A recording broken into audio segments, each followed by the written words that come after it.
Hey everybody, it's Mrs. Coiler. I just wanted to show you the notebook page that we're doing today.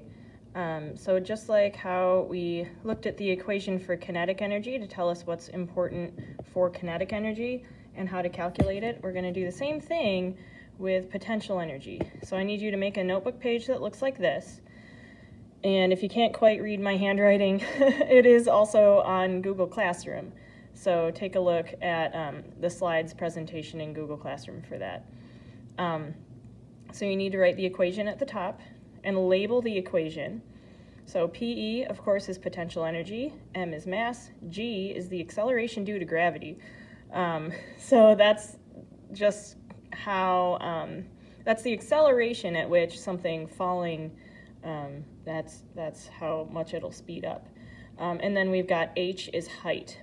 So how you calculate potential energy, all you have to know is the mass and the height of the object.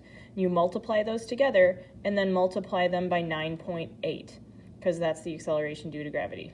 So kinetic energy, that equation had an exponent in it, so we had to worry about the order of operations, but for this one we really don't. We'll just multiply straight across.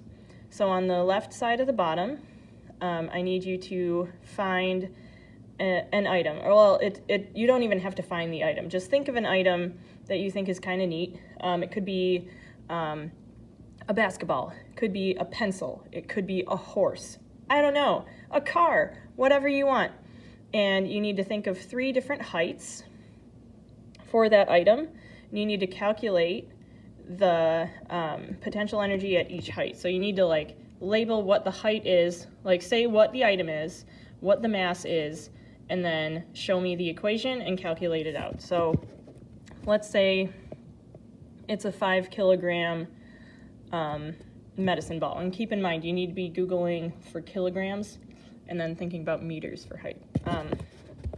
So if you're thinking of a 5 kilogram medicine ball, the mass would be 5 kilograms. So it would be 5 times 9.8 times whatever the height's going to be. And you decide that.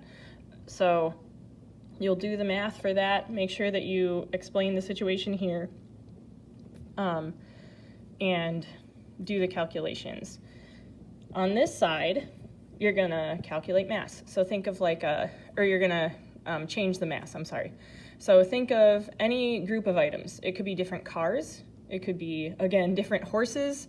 Could be different kinds of sports equipment. I don't know. So you could do tennis ball versus basketball versus medicine ball or something like that. You'll have to Google what the masses are for those. I mean, you had to Google that here as well, but you'll Google the mass for each of those and just do 3 meters for the height. Just so we're keeping the height the same on this side and calculating how we see a difference in the numbers for potential energy due to changing mass, just like we saw how changing height changes potential energy on this side. Take a picture of this and upload it in Google Classroom. I'll have an assignment for you to upload it there. Please let me know if you have any questions. I can make another video later in the day if you need me to. Just let me know. Have a great day.